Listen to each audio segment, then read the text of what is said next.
सीताराम पदाम्बुजो मधुपर्णं यन्मानसं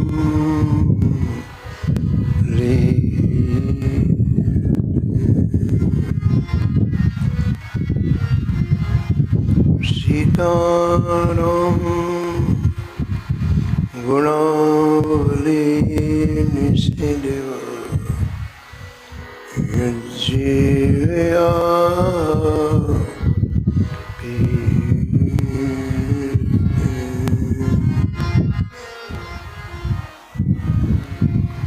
सीताराम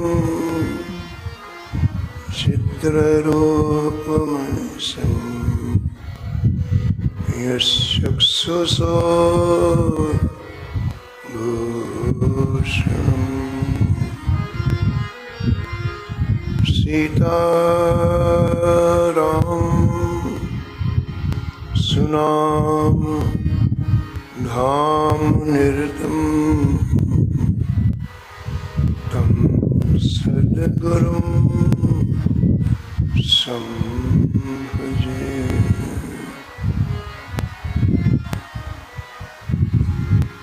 नीलाम्बुज श्यामलकोमलांगं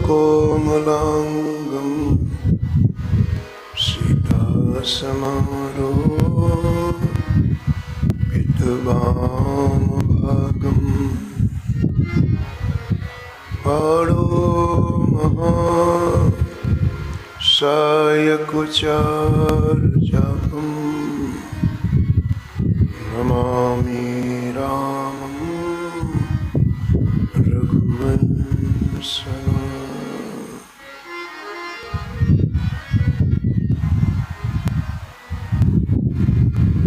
यत्र यत्र रघुनाथ कीर्तनं तत्र तत्र कृतमस्तकाञ्जलिं वाष्पवारि परिपूर्णलोचनं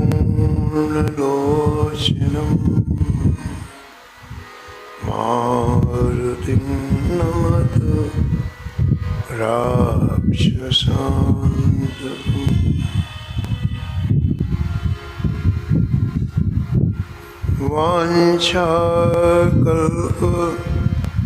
वाञ्छाकल्पतरुभ्यश्च कृपासिन्धुभ्येव च पतितानां पावनेभ्यो श्रीवैष्णवेभ्यो नमो।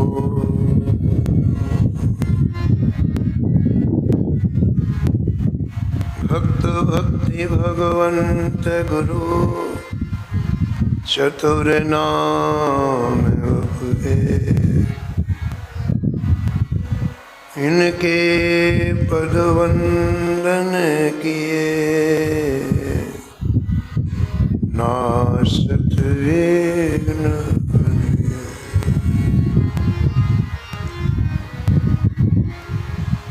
हरिजु आय विराजिए कथा सुनऊ इतिहास, तुम श्रोता या माल पे, तुम पद रज मम तुम पीछे जो और है, श्रोता है रस खान,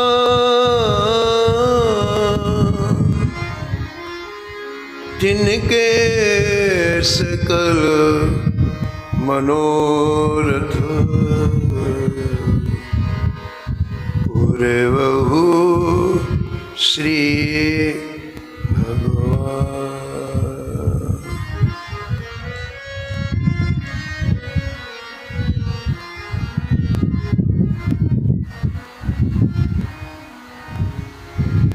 राधे राधे गोविंद गोविंद राधे। राधे राधे गोविंद गोविंद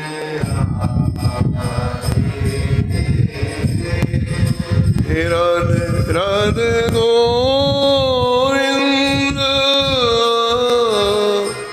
गोविंद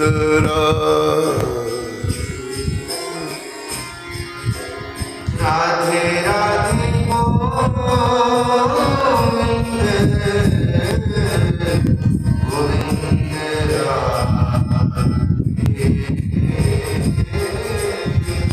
गोविंद राधे बोलो गोपाल राधे गोविंद राधे बोलो गोपाल राधे गोविंद राधे बोलो गोपाल राधे गोविंद राधे बोलो गोपाल राधे। राधे राधे गोविंद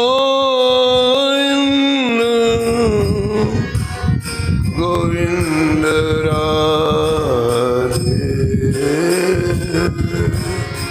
राधे राधे गोविंद गोविंद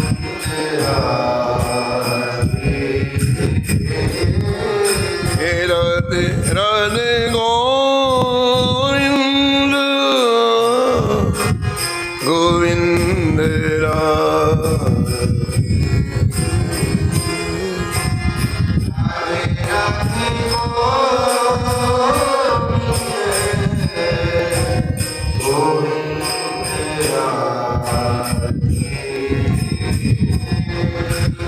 गोविंद राधे बोलो गोपाल राधे गोविंद राधे बोलो गोपाल राधे। राधे राधे गोविंद गोविंद राधे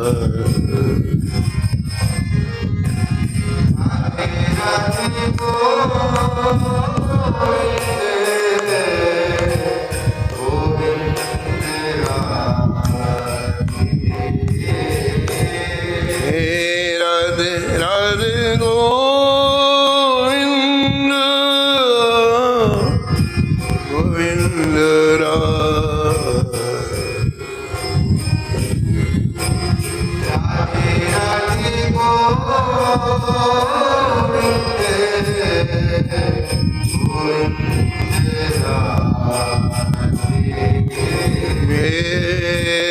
राधे राधे गोविंद गोविंद राधे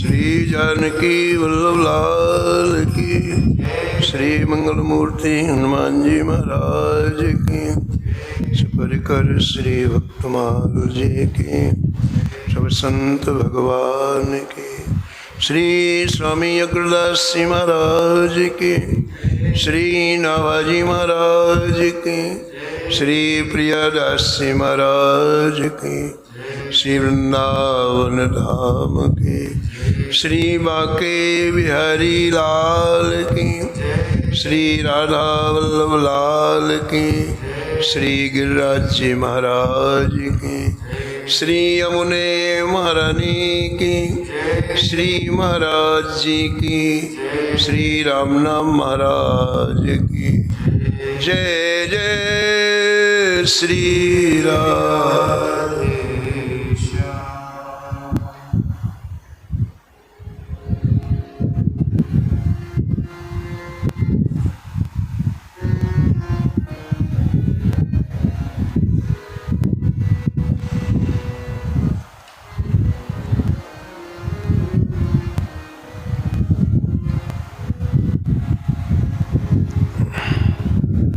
भक्तन संग भगवान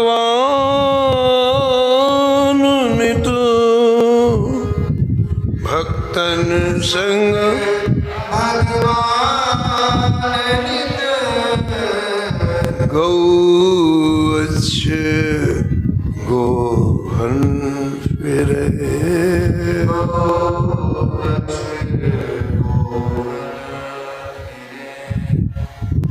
निःकिंचन एक दास, दास के हरिजन आए। निःकिंचन एक दास, दास के हरिजन आए। विदित बटोही रूप भय, हरि आप लुटाए। विदित बटोही रूप भय, तेहि आप लुटाए। साखी देन को श्याम, खुरदहा प्रभु पधारे। साखी देन को श्याम, खुरदहा प्रभु ही पधारे। रामदास के सदन राय, रण छोड़ सिधारे। रामदास के सदन राय, रण छोड़ सिधारे। आयुध छत तन अनुग के, बलिबंधन अप बपु धरे। आयुध छत तन अनुग के, बलिबंधन अब बपु धरे। भक्तन संग भगवान नित, भक्तन संग भगवान नित, भक्तन संग भगवान नित। भक्तन संग भगवान नित। जो गौवत्स गोहन सिरे, गौवत्स गोहन फिरे। जो गौवत्स गोहन फिरे। गौवत्स गोहन प्रातः स्मरणी परम बंदनी श्री भक्तमाल के रचयिता श्री नागा गोस्वामी जी इस शब्द में एक सूत्र प्रदान करते हैं। भगवान निरंतर भक्तों के साथ में रहते हैं। इतना वात्सल्य है भगवान का कि भक्त को एक क्षण के लिए नहीं छोड़ते। नित्य का मतलब है हमेशा। और उदाहरण देते हैं जैसे एक नई ब्याई हुई गाय हो और जैसे बछड़े को चाहती है, बछड़ा छूट जाए तो उसके पीछे पीछे चलती है। बछड़ा जिधर जाता है उधर जाती है। और जंगल में जाए तो, वो शहर में जाए तो, वो गांव में जाए तो, वो कहीं जाए, उसके पीछे पीछे चलती। इतना वात्सल्य है। वो अपने कष्ट को नहीं देखती, अपने दुख को नहीं देखती, वो तो बस केवल बछड़े को देखती है। ऐसे ठाकुर जी निरंतर अपने भक्त के साथ साथ में जाए, वो कहीं भी जाए। इस छप्पे में 3 भक्तों का स्मरण नाभा जी ने किया। निष्किंचन हरपाल जी, साक्षी गोपाल के भक्त और डाकोर के श्री रामदास जी। इन तीनों के चरित्र से बात स्पष्ट होती है कि भगवान अपने भक्तों के साथ साथ में चल रहे हैं। परम भागवत श्री हरपाल जी का परम पावन चरित्र आप श्रवण कर रहे थे।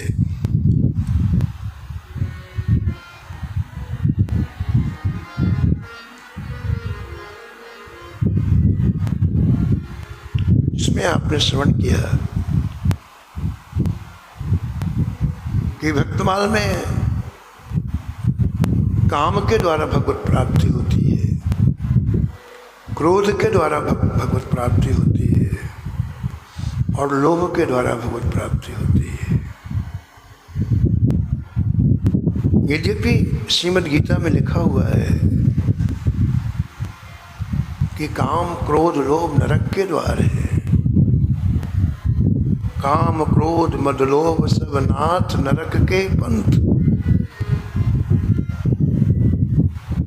जैसे यहाँ से मथुरा के लिए रास्ता होता है, ऐसे जिसके जीवन में तीनों की अधिकता होती है तो उसे नरक की यात्रा करनी पड़ती है। लेकिन भक्तमाल में किसी विशिष्ट बात है कि इनके द्वारा श्री ठाकुर जी की प्राप्ति हुई है। और कल आपने स्मरण किया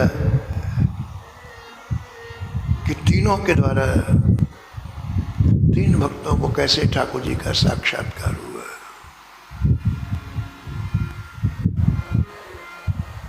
भक्तमाल के टीकाकार श्री प्रियादास जी महाराज कहते हैं कि निष्किंचन हरपाल जी पहले पूर्व में पूरी तरह से संसारी व्यक्ति थे। एक संसारी व्यक्ति के जीवन में ठाकुर जी के लिए कोई स्थान नहीं होता है। अगर दुख ना आए, कष्ट ना आए तो ठाकुर जी के पास नहीं आएगा। कोई से ठाकुर जी को लगाव नहीं होता, मेरा ये काम कर देंगे इसलिए कभी कभी आ जाता है, काम होने के बाद फिर नहीं आता है। जयपुर के एक प्रेमी आते हैं, वो कह रहे थे महाराज शुरू में हमारी हालत ऐसी खराब थी, सुबह शाम का भोजन नसीब होना मुश्किल था, तो हम रोज गोविंद देव जी जाने लग गए। ऐसे अपने यहाँ बिहारी जी हैं, जयदेव में श्री जयपुर में श्री गोविंद देव जी हैं, रोज जाने लग गए, रोकर प्रार्थना करने लगे। तो एक साल में बिहारी जी ने सुन ली हमारी, हमने एक ट्रक खरीदा। बिहारी जी ने ऐसी, गोविंद देव जी ने ऐसी कृपा कर दी, हमने एक ट्रक खरीदा। अब धीरे धीरे महाराज 1 के 5 ट्रक हुए, अब 10 ट्रक हुए, 25 ट्रक हो गए। अब वो बोले गोविंद देव जी जाने की फुर्सत नहीं महाराज। अब गोविंद देव जी बोल गए, संसारी व्यक्ति की जो चाह होती है ना, उसको अंदर से कोई लगाव थोड़ी होता है। ठाकुर जी काम करने की मशीन है, हमारा ये काम कर दो, हमारा ये काम कर दो, हमारा ये। और काम पूरा हुआ तो ठाकुर जी तुम जानो हमारा।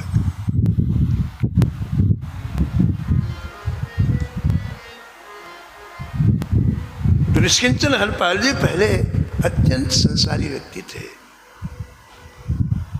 लेकिन एक घटना ने इन्हें महान बना दिया। कल आप श्रवण कर रहे थे, एक राजकुमारी की सुंदरता को देख करके आकर्षित हुए, और राजकुमारी महान भक्ता थी। घर में परिवार में रहते हुए श्री ठाकुर जी का ऐसा अनुग्रह, ऐसी कृपा, उसके हृदय में एक संकल्प जागृत हुआ कि मैं विवाह उसी से करूंगी जो 1000 संतों को रोज भोजन कराएगा। संतों के भोजन का तात्पर्य क्या है? जहां संत आएंगे वहां सबसे पहले संतों का दर्शन मिलेगा, और जब भी संतों का दर्शन मिलता है तो ठाकुर जी याद आते हैं।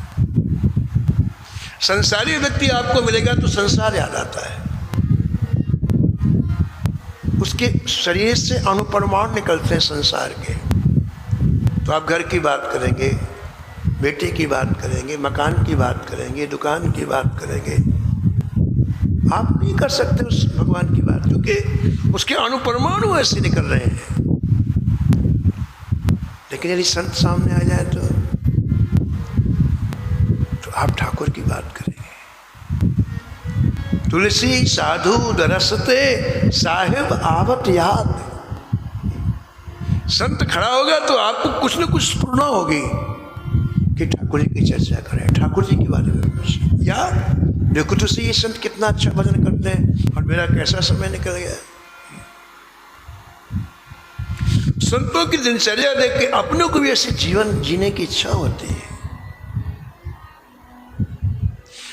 तो संतों के भोजन का तात्पर्य केवल भोजन खिला देना नहीं, सबसे पहले तो संतों का दर्शन होता है, फिर संतों का चरणामृत मिलता है, फिर संत प्रसाद पाके जाते हैं तो उनकी शीत प्रसादी मिलती है। और ये तीनों ही भजन में परम सहायक है, सहायक नहीं परम सहायक है। इसलिए संत दर्शन बिना हरि कृपा के संभव नहीं है। इसमें भाग्य का कोई खेल नहीं है, केवल कृपा, केवल कृपा। अब मुनि भरोसे हनुमंता, अब मोहि भरोसे हनुमंता, विनु हरि कृपा मिलहि नहीं संता। बिनु हरि कृपा मिले नहीं संता, बिनु हरि कृपा मिलहि नहीं संता। बिनु हरि कृपा मिलहि नहीं संता, संत विशुद्ध मिलहि परते, संत विशुद्ध चित वही राम कृपा करु जेहि। हरि कृपा कर जे, चित वही राम कृपा करु जेहि।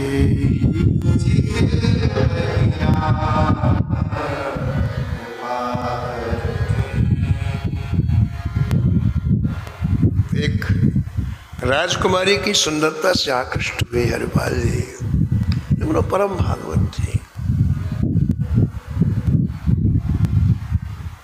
उसने विवाह करना तो स्वीकार कर लिया, लेकिन शर्त देते कि 1000 संतों को रोज भोजन कराने की यदि आप में क्षमता हो, सामर्थ्य हो, तो विवाह में करने को तैयार हूं। अब राजा का चित्त आकर्षित था, इसलिए वो राजकुमारी के लिए सब कुछ करने के लिए तैयार था। उसने तुरंत हाँ कर ली, जयमाला पड़ गई और रानी होकर के वह राजकुमारी हरिपाल जी के यहाँ आ गई।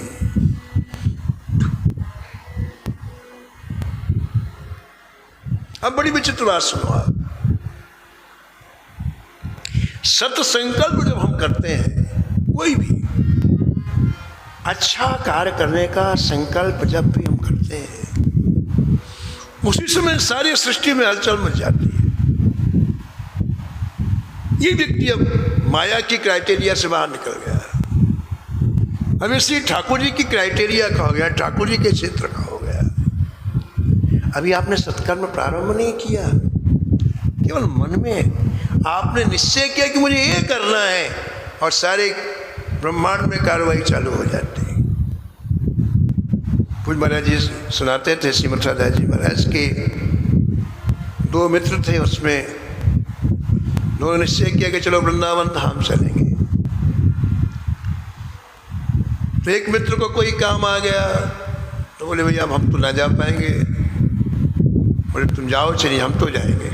तो अकेला चलने लगा। दूसरे मित्र ने कहा देखो भैया वृंदावन जा रहे हो तो एक काम करना, ये 25 पैसे ले लो, हमारे लिए तुलसी की माला ले आना। वृंदावन में माला बहुत अच्छी मिलती है, तो हमारे लिए माला ले आना, हम भजन करेंगे। बोले हाँ ले आऊँगा। तो 25 पैसे दे और चल पड़ा। अब दूसरा मित्र भी 100 कदम ही चला होगा कि यमराज ने चित्रगुप्त को बुलाया और कहा देखो भाई इस व्यक्ति ने माला के लिए कहा है, इसका नाम काटो अपने खाते से। अभी माला आई नहीं, माला पकड़ा भी नहीं, और देखो कार्रवाई चालू हो गई। यमराज ने चित्रगुप्त से कहा भाई इसने माला मंगाई है वृंदावन से, अभी जब करेगा ये हमारी क्राइटेरिया का नहीं है, अभी ठाकुर जी का नाम काटो रजिस्टर से। कर्म करने का संकल्प अभी आपने किया नहीं, महाराज ब्रह्मांड में हलचल मचा देता है। ऐसे ही हरिपाल जी ने जब निश्चय किया कि 1000 संतों को भोजन कराना है, जिनके सारे अशुभ नष्ट हो गए।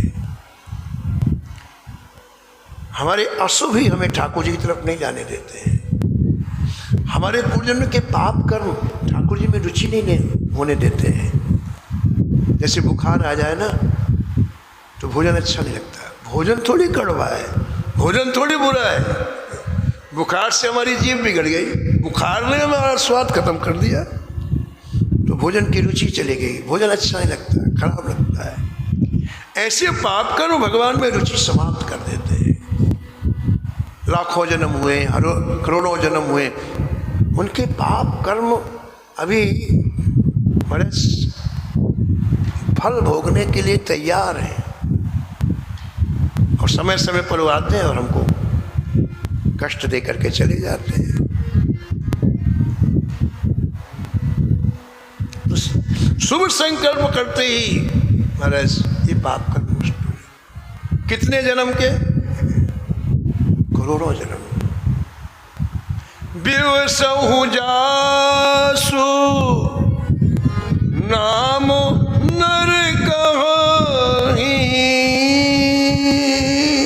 बिवसहु जासु नाम नर कहीं, जन्म अनेक रचित अघुदही,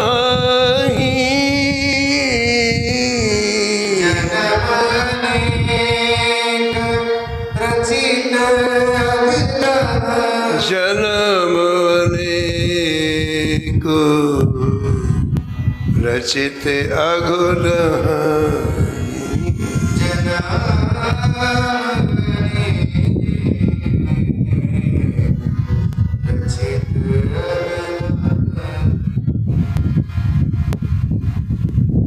रानी के साथ महल में आए हरिपाल जी,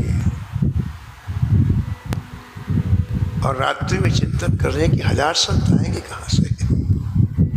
देखो धारा बदल गई। संसार की तरफ जो चित्त था वो मुड़ गया। 1000 संत आएंगे कहाँ से। और जीवन में मैंने कभी सेवा नहीं की संतों की, उनको कैसे भोजन कराया जाएगा, उनको कैसे व्यवस्था होगी, इस चिंता में पूरी रात निकल गई। जो व्यक्ति कभी नहीं करता ना संत सेवा या ऐसे बड़े काम, उसको बड़ा आश्चर्य होता है। एक बार सुदामा कुटी में कोई कार्यक्रम था, तो उसमें हमारे साथ एक सन्यासी महात्मा गए। तो कार्यक्रम के बाद फिर वो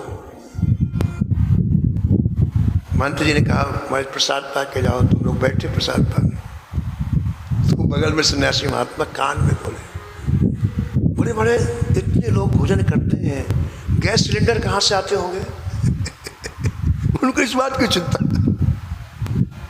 इतने हजारों गैस सिलेंडर कहाँ से आते होंगे? हम तो 2 सिलेंडर जुटाने में बड़ी मुश्किल पड़ जाती है। तो जो व्यक्ति कभी नहीं कर, उसमें आश्चर्य होता है, वो परेशान थे, इतने गैस सिलेंडर कहाँ से आते होंगे महाराज? तो हरिपाल जी ने पहली बार, कभी किया नहीं, कभी देखा नहीं, तो पहली बार तो रात भर नींद नहीं आई और प्रातःकाल उठे और मंत्रियों को बुलाया। बोले देखो भाई, कुछ भी हो जाए दोपहर तक 1000 संतों को बुलाना है, इसलिए तुम लोग राज्य के चारों तरफ चौकी लगा के बैठो, और संत कैसे भी निकले बड़ी प्रार्थना पूर्व विनम्रता उनको लाओ। आसपास अपने आदमियों को घोड़ों से भेजो, और जहां भी संत मिले उनको बैठा करके लाओ। महाराज सुबह से संतों की खोज प्रारंभ हो गई, 5 मील 10 मील 20 मील की दूरी पर, और धीरे धीरे धीरे 12 बजे तक संतों की जमातें आ गई। और उस राजा के महल के उस दिव्य प्रांगण में आज पहली बार इतने संतों को देख करके राजा गदगद हो गया, हरिपाल गदगद हो गए। मुझे नहीं पता था कि संतों के दर्शन में इतना सुख है। किसी ने पूज भाई जी से पूछा, कल्याण के संपादक श्री हनुमान प्रसाद पोद्दार जी से पूछा, संसार के विषयों में जितना सुख है उतना सुख क्या भगवान के भजन में है? संसार के विषयों में जितना सुख है उतना सुख क्या भगवान के भजन में है? तो भाई ने कहा कि इसका उत्तर बातों से नहीं मिलेगा, भजन करो उत्तर मिल जाएगा। इसका उत्तर बातों से, आप भजन करो तो मिल जाएगा उत्तर, कितना सुख है। और बिना भजन किए केवल यहाँ वहाँ की लंबी चौड़ी बातें लच्छे उससे कुछ नहीं। कितने लोग हमारे बड़े बड़े प्रवचन करते हैं, बड़े मंच में जाते हैं, लेकिन भजन नहीं करते, अंदर सूखा ही रहता महाराज। मरने के बाद भूत प्रेत बनते हैं, कितने ऐसे महाराज। तो कल बातों से काम नहीं चलने वाला ना बाबा। कितना सुख भजन में है, उसके लिए भजन करना पड़ेगा, करना पड़ेगा। एक बार बालकृष्ण लाल को यशोदा मैया ने ऐसा दिव्य श्रृंगार किया, छोटे से बालकृष्ण लाल थे, और श्रृंगार करके सामने खड़ा करके निहारने लग गई मैया। अब इतने सुंदर बालकृष्ण लाल लगने लग गए कि मैया को रोम रोम खिल गया, कंठ गदगद हो गया। मैया उस सौंदर्य को निहारते इतनी विह्वल हो गई। तो ठाकुर जी बोले, मैया तू इतनी खुश हो रही है मुझे देख करके, मैं इतना खुश कब होऊंगा? क्या बोले? मैया तू मुझे देख करके इतनी खुश हो रही है, मैं इतना खुश कब होऊंगा? मैया ने कहा तुझे माँ बनना पड़ेगा, और कोई उपाय नहीं। माँ बनेगा तभी इतनी खुशी आएगी, वैसे नहीं आएगी। भजन करोगे तो पता चलेगा किस बातों से कोई काम चलने वाला है। जिन्होंने भजन किया है उनकी बात सुनो। राम भजन बिन सुनहु खगेसा, राम भजन बिन सुनहु खगेसा, मिटे न जीवन केर कलेसा, जीवन तेरे कलेसा सब कर्म तू खगुनायक एहा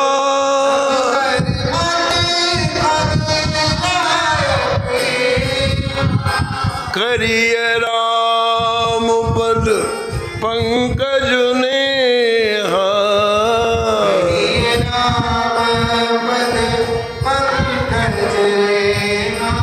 हरिय राम पद पंकज नेहा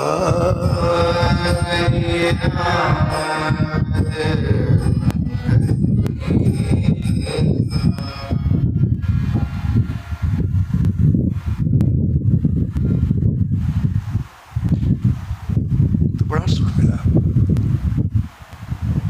और व्यक्ति को जब सुख मिलता है ना तो चित्त अपने आप आकर्षित होता है, समझाना थोड़ी पड़ता है।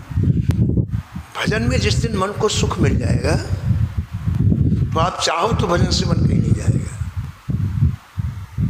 इसको सुख नहीं मिला तब ये अस्थिर है, भागता है। तो हर बार को जो संत दर्शन से सुख मिला पहली बार जीवन में,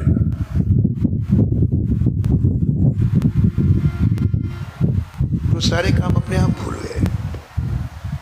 अब उनके जीवन का मुख्य काम हो गया रोज दोपहर में 12 बजे संतों को अपने हाथ से परोस के खिलाना और सारी व्यवस्था स्वयं देखना। राजकाज मुख्य नहीं रह गया, राज दरबार मुख्य नहीं रह गया। क्यों? सुख मिला। अब मंत्री संभाल रहे हैं राज दरबार। आपके जीवन में संत सेवा मुख्य हो गई। और देखो तो सही, जितनी दुर्वासनाएं थी सब विदा हो गई। संतों की शीत प्रसादी मिलती रोज, संतों का चरणामृत मिलता रोज,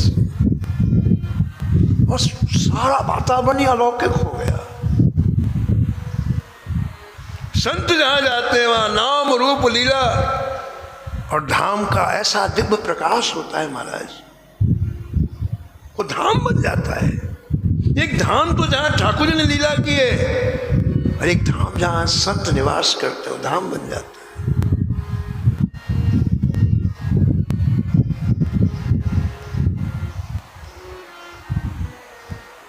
बड़ा सुख मिलने लगा। और आपको पता है जब सुख मिलता है तो व्यक्ति उदार हो जाता है, अत्यंत उदार हो जाता है। हर्ष में उल्लास में व्यक्ति लुटाता है, देता नहीं, ये फर्क है। जब व्यक्ति को उल्लास होता है ना तो देता है। देता तो व्यक्ति गिन के देता, आपको 10 देगा, 50, 100 जो भी देगा, लेकिन लुटाता है तो दोनों जेब खाली कर देता। हमारे समीप में श्री ओम प्रकाश जी की भजन स्थली है। वहाँ मोक्षदा एकादशी के दिन जिस दिन उन्होंने भगवान के धाम में दिव्य विमान के द्वारा यात्रा की थी, वहाँ उत्सव मनाया जाता है साल में। तो हम लोग जाते हैं, कई वर्षों से जाना है। और बाल वक्त ओम प्रकाश जी के प्रति अत्यंत श्रद्धा है अपने मन में, जिन्होंने केवल नाम लेकर के मात्र 70 दिन में भगवत प्राप्ति कर ली। मात्र 70 दिन में एक 14 वर्ष के बालक ने मेरे खुलेआम चैलेंज दे के भगवत प्राप्ति कर ली, और कुछ नहीं किया, केवल नाम। तो हम लोग जाते हैं तो वहाँ करीब 2-3 घंटे कार्यक्रम होता है, प्रवचन का भी होता है, भजन संकीर्तन भी होता है। तो वहाँ 3-4 महात्मा एक कमरा बना है, पड़े रहते हैं। अब एक महात्मा ने जम के महाराज गांजा पी लिया, गांजा। अब इधर कार्यक्रम चल रहा था, अब वो निकले, और निकलने के बाद अभी तक जितना पैसा जोड़ा था, वो जहाँ चल रहा था कार्यक्रम प्रवचन का, वहाँ 500-500 के नोट उड़ाने लग गए, और जितने तो सब उड़ा दिए। उनको ऐसे नशे का जोर आया कि 1000 रुपये लुटा दिए, उड़ा दिए। एक साधारण से व्यसन का नशा अपने आप को भुला देता है, और इस इनका रंग चढ़ जाए वो फिर कोई गिन के पैसा देगा? आप कल्पना करो। वृंदावन को रंग चढ़े जो बे,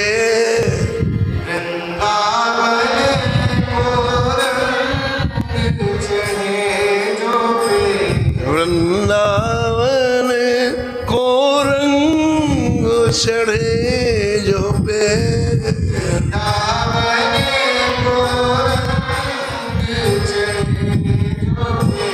नैनन नीर फुहारे छूटत,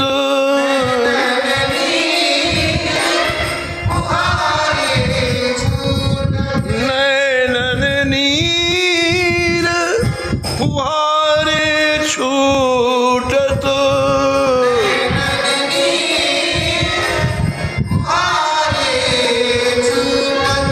नित नो बढ़त उमंग,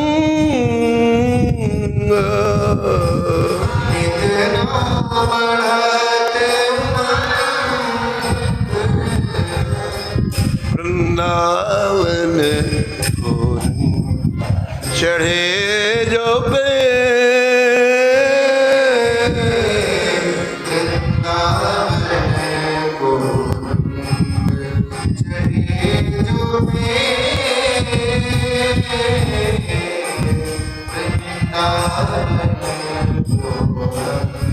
तो राजा पूरी तरह सारे कार्यों से अपने आप को अलग कर लिया और जीवन का मुख्य लक्ष्य संत सेवा हो गई, सुख मिला।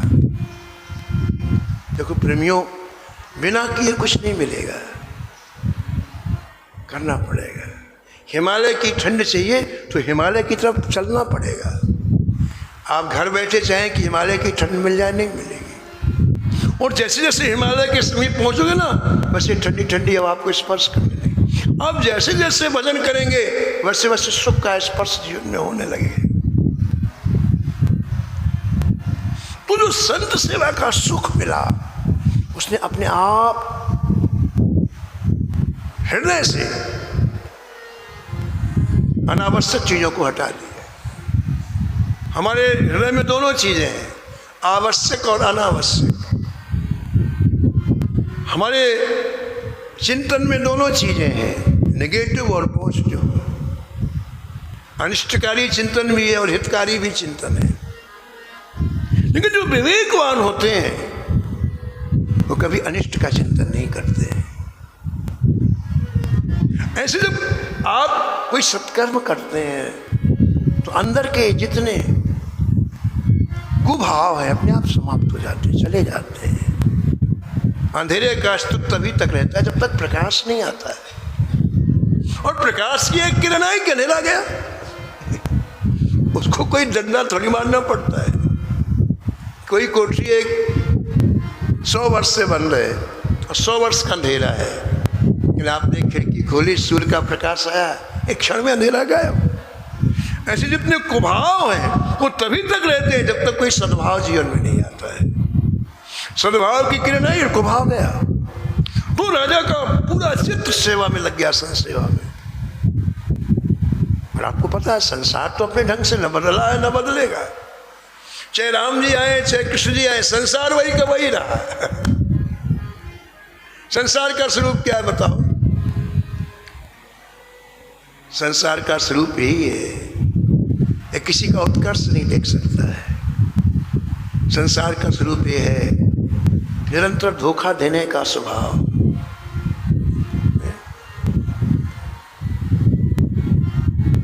तो हरपाल जी ने मंत्रियों को सारा राजकाज सौंप दिया था, और अब देखा कि राजा आ नहीं रहे तो मंत्रियों ने अपना घर भरना प्रारंभ कर दिया। जितनी आमदनी होती सब मिल बांट के खा लेते। राजा को संत सेवा के लिए धन की आवश्यकता है, वो सब व्यवस्था कर देते, बाकी सब।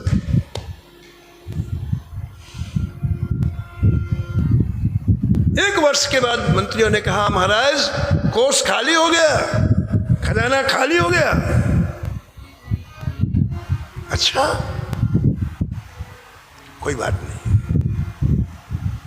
राजाओं के मित्र होते हैं, बड़े बड़े मित्र होते हैं राजाओं के, जैसे हम लोगों के मित्र होते हैं मोहल्ले वाले, पड़ोसी वाले। हम अपने स्टैंडर्ड के मित्र हम रखेंगे, ऐसी राजाओं के स्टैंडर्ड के हिसाब से बड़े बड़े अरबपति मित्र होते हैं। तो राजा ने एक दिन पत्र लिखा अपने मित्रों को कि भाई हमें धन की आवश्यकता है, आप हमारी सहायता करो, जब हमारे पास होगा तो आपको वापस करेंगे। ऐसे करीब 50 पत्र लिखे और 50 जगह से 1 करोड़ रुपए आ गया। अब कोई और 200-500 थोड़ी कोई राजा देगा, 50 करोड़ हो गए। फिर संत सेवा चलने लगे, संतों की संख्या बढ़ गई, 1000 से 2000 हुए, 2000 से 4000, अब पूरे 5000 हो गए। लेकिन महाराज संत सेवा का उल्लास भी बढ़ता गया। अब गिनती मुख्य नहीं, अब तो संतों का दर्शन मुख्य है। वो 50 करोड़ भी खत्म हो गया। अरे भाई मंत्री लोग जिसको खाना है वो पूरे संसार को खा जाएगा, वो तो 50 करोड़ भी खत्म हो गया। और मंत्रियों ने कहा हजूर अब वो जो राजाओं के यहाँ धन आया तो समाप्त हो गया। अच्छा, प्रभु ने कहा एक काम करो, अपनी बड़ी बड़ी जमीनें हैं स्टेट की, सब बेचो। बड़ी बड़ी जमीन होती है राजाओं की, मारे कई हजारों एकड़ लाखों एकड़ जमीन होती है इनकी। अब उनको बेचा जाने लग गया। फिर अरबों रुपए आ गया। फिर संत सेवा चालू, संत सेवा तो बंद हुई नहीं, वही क्रम चलता रहा। 1 वर्ष के बाद मंत्रियों ने कहा हजूर वो भी खत्म हो गया। राजा ने कहा तुम लोग घर जाओ, अपने फालतू खाए को अपने तनख्वाह दे जाओ, अपने जब कुछ जाओ, सबको वापस घर भेज दिया। और राजा ने कहा कि रानी तुम्हारे जितने आभूषण हैं उनको बेचो, आप लगाओ। देखो देखो ये जो बात कही जाती है, लगाओ हो जाए तो कितना सुख मिलता है। ये चंदा करके या दूसरे के पैसे जेब से निकलवा करके हम जो ये अभिनय करते हैं ना धर्म का, कोई उसमें लाभ आप नहीं है। बहुत पहले की बात है, बहुत पहले की। महाराज जी ने कहा, गुरु जी ने कहा कि चित्रकूट में एक आश्रम बनाएंगे। तो हमारा एक शिष्य है, उसके पास कुछ पैसे रखे हैं, जब जमीन की बात हो जाए तो वहाँ से लाके दे देना। तो उससे बहुत कम उम्र से चित्रकूट जाना हुआ और बातचीत की। एक हमारे साथ में एक और व्यक्ति थे और मंदाकिनी के किनारे बढ़िया ज़मीन मिली। उस ज़माने में 1 लाख की ज़मीन, बहुत बढ़िया। 1 महीने का समय ले लिया कि 1 महीने में हम रजिस्ट्री करा लेंगे इसकी। तो माजी को सोचना रही कि हमारी ज़मीन अच्छी मिल गई है और 1 महीने में उसको पैसा देना है। माजी ने कहा उसको जाके कहो कि भाई हमारा पैसा, हमारे जी कई पैसा उसके पास था कि वो पैसा की व्यवस्था कर दे, क्योंकि वो पैसा उसको देना ज़मीन पर।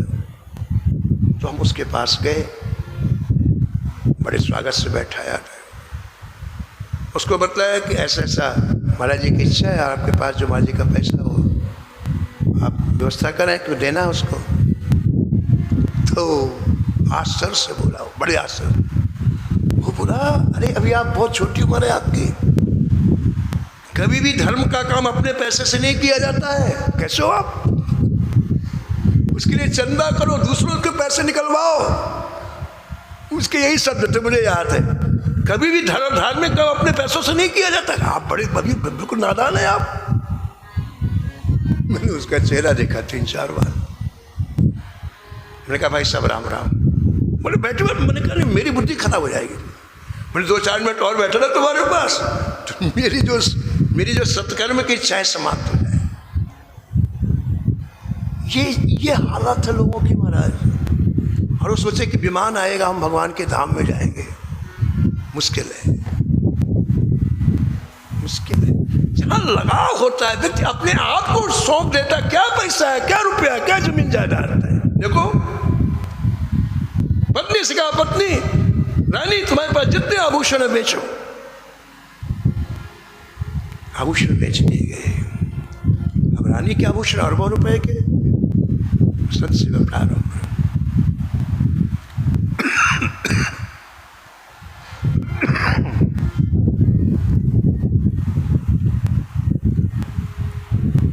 रानी ने कहा, महाराज वो कोष का पैसा पूरा हो गया। अच्छा। हरपाल जी ने कहा कि रानी ये काम कर, इतने बड़े महल में रह के क्या करना है, इसको बेचो। अपन लोग छोटी सी जगह में रह लेते हैं, 2 व्यक्ति हैं, 1 मिनट में पूरा महल बेच दिया हमारे, 1 मिनट। और महल भी राजा का महल अरबों रुपए में बिका। ये संत सेवा प्रारंभ। एक बात का ध्यान रखना, हमारी प्रत्येक क्रिया को बिहारी जी देखते हैं, श्री जानकी वाला लाल जी को देखते हैं। इसलिए इस अध्यात्म पथ पर, भक्ति पथ पर कभी दुराव नहीं रखना, कभी कपट नहीं रखना। स्वामी सर्वज्ञ से चले न चोरी चार की। स्वामी सर्वज्ञ से चले ना चोरी चार। स्वामी सर्वज्ञ से चले न चोरी चार की। स्वामी सर्वज्ञ से चले ना चोरी चार। प्रीत पहचान यह रीत दरबार की। प्रीत पहचान यह रीत दरबार की। महाराज छोटे से मकान में रह करके कोई कष्ट नहीं हो रहा है, कोई संत सेवा हो रही है, और 1 वर्ष में वो भी पैसा समाप्त। रानी ने कहा कि महाराज आज संत सेवा कैसे करेंगे। हरपाल जी विचार मग्न हो, अब क्या करना चाहिए। हरपाल जी ने कहा, रानी जी हम चोरी करेंगे। देखो आप कैसा रस आता है, हम चोरी करेंगे, रात में चोरी करके लाएंगे और दिन में संत सेवा करेंगे।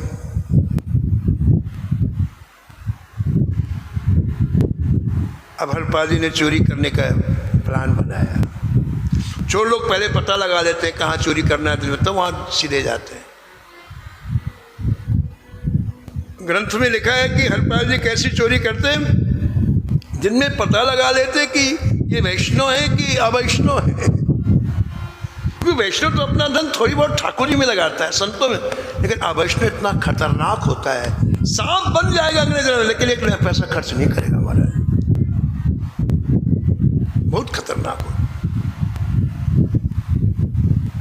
तो ऐसे लोगों का पैसा, ऐसे लोग घर में चोरी करते हैं हरपाल जी, और रात्रि में धन ला करके दिन में सामग्री खरीद के सेवा चालू हो गई।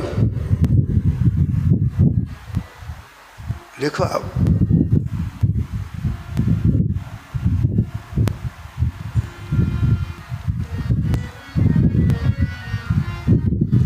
मन क्रम बचन छोड़ चतुराई।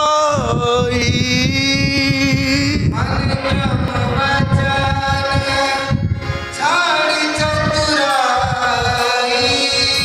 भजत कृपा करी है रघुराई। मुझने कृपा करी है रघुराई। चतुराई होगी तो कृपा प्राप्त नहीं होगी, सरलता हो जीवन, सहजता हो। हमारे ठाकुर जी सरल हैं, सहज हैं, चोरी का काम कर रहे हैं, लेकिन हृदय बड़ा प्रसन्न। श्री ठाकुर जी की इन प्यारे लाडले दुलारे संतों की सेवा होती है। क्रिया वही है, लक्ष्य जैसा होता है उसका फल वैसा मिलता है। क्रिया वही है, लेकिन लक्ष्य क्या है आपका। आप यहाँ सत्संग में बैठे हैं, ठीक है, आपका लक्ष्य क्या है?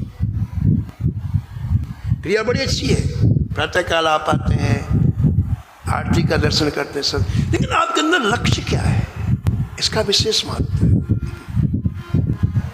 क्रिया कितनी दूषित हो, लक्ष्य अच्छा हो आपका, आप बाजी मार लें। और क्रिया कितनी पवित्र हो, लेकिन आपका लक्ष्य दूषित है तो आपका पतन हो जाएगा। हमने पूज्य भाई जी हनुमान साहब पोदार जी के चरित्र में श्रवण किया कि एक व्यक्ति जहां भी उनकी कथा होती वहीं जाता हो, हजारों जगह गया, वो एक कथा नहीं छोड़ता था। और उनकी कथाएं अक्सर ऋषिकेश में होती हैं और आज बड़ी प्रतिष्ठित स्थानों पर होते थे, लेकिन वो हर जगह की कथा का पता लगा के जाता। तो ऋषिकेश में एक दिन भाई जी ने उसे बुलाया, अब कई सालों से कथा सुना था। भाई ने कहा, भाई आप तो बड़े कथा के प्रेमी दिखाई पड़ते हैं, कई वर्षों से लगातार आप कथा सुनते हैं। उसने जो उत्तर दिया तो आपको आश्चर्य होगा, आपके रोंगटे खड़े हो जाएंगे। क्या उत्तर दिया पता उसने? उसने कहा, भाई जी आपसे मैं क्या छिपाऊं, मैं कथा सुनने नहीं आता हूं, आपकी कथा में बड़े बड़े घर की सुंदर स्त्रियां आती हैं, उनको देखने के लिए आता हूं। कमाल हो गया। तो आपका लक्ष्य क्या है, ये खास बात है। क्रिया कितनी भी दूषित हो, लेकिन लक्ष्य आपका यदि पवित्र हो। हरपाल जी का लक्ष्य बड़ा प्यारा है, बड़ा सुंदर है। क्रिया दूषित लग रही कि चोरी करते हैं, लेकिन लक्ष्य कितना अच्छा है। आप चोरी करने लग गए। एक दिन आप किसी घर में घुसे, 1 बजे रात्रि का समय, सब सो रहे थे, और घुस करके आपने धीरे से उसकी अलमारी का ताला तोड़ा, अलमारी खोली, बड़ा माल मारा से। आपने चादर बिछाई और रखने लग गए। जब बड़ा गट्ठा हो गया तो उसको बांधा आपने, और उठा करके जैसे उठाने लगे वो गिर गया, इतना भारी हो गया था। गिरा तो आवाज आई तो उसी कक्ष में कोने में वो मकान मालिक और उसकी बेटी सो रही थी। बेटी थी 6-7 वर्ष की, उसकी नींद खुल गई। उसने कहा, पिताजी कोई चोर आया है। तो मकान मालिक ने आंख खोली और खोल के बेटी के मुंह को हाथ में, सो जा बेटी, वो हरपाल जी हैं, ले जाने दे, हम तो संत सेवा करते नहीं, ये ले जाएं तो हमारा धन संत सेवा में तो लग जाएगा। सो जा। और ये शब्द हरपाल जी के कान में पड़ गया। उनको बड़ा दुख हुआ, ये कोई परम वैष्णव का घर है, मेरे से गलती हो गई। ये भाव वैष्णव के हो सकते हैं। धनुर्दास जी का चरित्र आया है भक्तमाल में। श्री रामानुजाचार्य, जगत गुरु रामानुजाचार्य जी कहते हैं, कृपा पात्र धनुर्दास जी, उनको बड़ा प्रेम करते श्री रामानुजाचार्य। तो जो और शिष्य थे उनको जलन होती कि देखो हम लोग इतने पुराने हैं और हमको पीछे है, इसको उसका कंधा में हाथ रख के चलते थे। तो एक दिन उनके भ्रम को दूर करने के लिए एक लीला किया है श्री रामानुजाचार्य जी ने। धनुर्दास जी को अपने यहाँ रोके रहे सत्संग के बहाने, रात्रि में 2 बजे तक, और 3-4 सेवकों से कहा, जाओ धनुर्दास के घर में जाओ, उनकी पत्नी के आभूषण उतार के लाओ। तो जब धनुर्दास जी जाते तो वो दरवाजा बंद कर, नहीं दरवाजा ऐसे उड़का रहता है। अब रात्रि 12-1 बजे तो नींद का समय होता है, तो दरवाजा अंदर से बंद नहीं किया था, कमरे में उनकी पत्नी सो रही थी। तो ये 4 वैष्णव गए और कोई था नहीं, और वो एक करवट में सो रही थी, तो इधर के आभूषण उतारना प्रारंभ, हाथ को उतार लिया, गले को उतार लिया। 5 मिनट के बाद उन्होंने करवट बदली और भागी। आकर के बताया कि जय जय हमने इतने आभूषण पाए। इसके बाद उनकी नींद खुल गई तो हम लोग भाग आए। अच्छा अच्छा, जाओ धनुर्दास तुम घर जाओ। उनको नहीं पता धनुर्दास को। और उन चारों से आप जाओ छिप के सुने दोनों बात क्या करते हैं। तो चारों सेवक आ गए, बाहर मकान के छुप गए। धनुर्दास जी गए, कमरा तो खुला हुआ था। तो जाते ही उनकी पत्नी ने कहा कि महाराज आज परम वैष्णव आए थे और मेरे शरीर के एक तरफ के आभूषण ले गए। बोले क्यों, पूरे आभूषण क्यों नहीं उतारने दिया तुमने?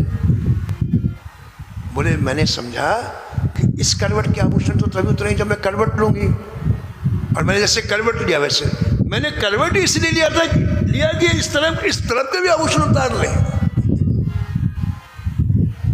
उन वैष्णव ने जाकर के कहा कि पति पत्नी में ऐसी बात हो रही है। तब संतों को पता चला क्यों इतना चाहते हैं। श्री रामानुजाचार्य जी धनुर्दास को इतना क्यों चाहते हैं? परम वैष्णव का अपना अलग चिंतन होता है। उस मकान मालिक की बात को सुनकर के हरपाल जी घबरा गए। हो ये तो परम वैष्णव है, इनका धन मैंने लेके अपराध किया, अब नहीं ले जाऊंगा। वो भरा हुआ चद्दर छोड़ के जाने लग गए। तो मकान मालिक को सब पकड़ लिया। बोले लेके जाओ महाराज। बोले नहीं लेंगे। बोले लेके जाओ आप। सुबह आपको संत सेवा करनी कहाँ से करेंगे, आप लेके जाओ। महाराज मालिक वो वैष्णव माना ही नहीं, उठा के चद्दर की गठरी को उनके सिर पर रखा। लेकिन हरिपाल जी मायूस हो गए। महाराज कोई भगवान का प्रेमी किसी वैष्णव को नहीं सताता है कभी। उन वैष्णव के प्रति उसके हृदय में एक ऐसा दिव्य भाव होता है, ऐसी श्रद्धा होती है, कभी कष्ट देने की कल्पना नहीं होती। आज बड़ा मन मायूस हुआ। संत सेवा के बाद रानी ने पूछा आज आप उदास क्यों हैं? देवी ये आज एक परम वैष्णव के यहाँ मुझ चला गया। रात्रि में मैं समझ नहीं पाया, मन आज खिन्न है। तो चोरी छोड़ दो, फिर संत सेवा कैसे होगी? विचार करते करते हरपाल जी ने कहा कि हाँ देवी, अब मैं आज से चोरी बंद कर दूंगा, अब मैं राहजनी करूंगा। चोरी और राहजनी में क्या अंतर है? चोरी किसी के घर में की जाती है रात्रि में घुस करके, और राहजनी क्या है? लोग जंगली रास्ते में खड़े हो जाते हैं और कोई निकला उधर से उसको रोक करके उसका सामान लूट लेंगे, उसका धन लूट लेंगे। अक्सर राहजनी दिन में होती है, चोरी रात में होती है। हरपाल जी ने कहा अब मैं राहजनी करके संत सेवा करूंगा और अच्छी तरह से परख लूंगा कि ये वैष्णव है कि नहीं। अगर वैष्णव होंगे तो उनका धन नहीं लूंगा, वैष्णव का जीवन कहां से चालू हुआ? कल्पना करो आप, एक राजकुमारी के रूप में आसक्त होकर के जीवन चला, आज जीवन कहाँ आ गया? लेकिन अंदर का रस, अंदर का हालात दिन दूना रात होना पड़ रहा है। आगे कैसे राहजनी करके संतों की सेवा, और फिर ठाकुर जी कैसे प्रसन्न होंगे? बड़ा सुंदर भाव है। लेकिन समय की मर्यादा में हम वाणी को यहीं विराम देते हैं। शेष कथा कल श्रवण करेंगे। आज श्री जगन्नाथ जी की रथ यात्रा है, तो एक बार हम सभी लोग जगन्नाथ भगवान की जय जयकार कर। बोलो जगन्नाथ भगवान की। हरि भजले हरि भजले हरि, भजने का मौका है। हरि भजले हरि भजले हरि भजने का मौका है। हरि भजले हरि भजले हरि भजने का मौका है। हरि भजले हरि भजले हरि भजने का मौका है। ये मौका चूक न जाए, ये मौका भी अनोखा है।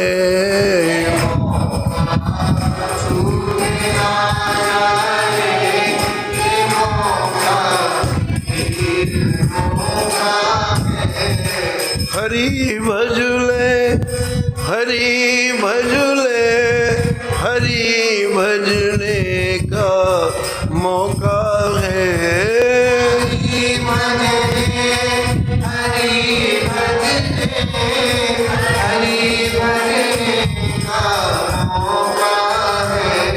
ये मौका चूक न जाए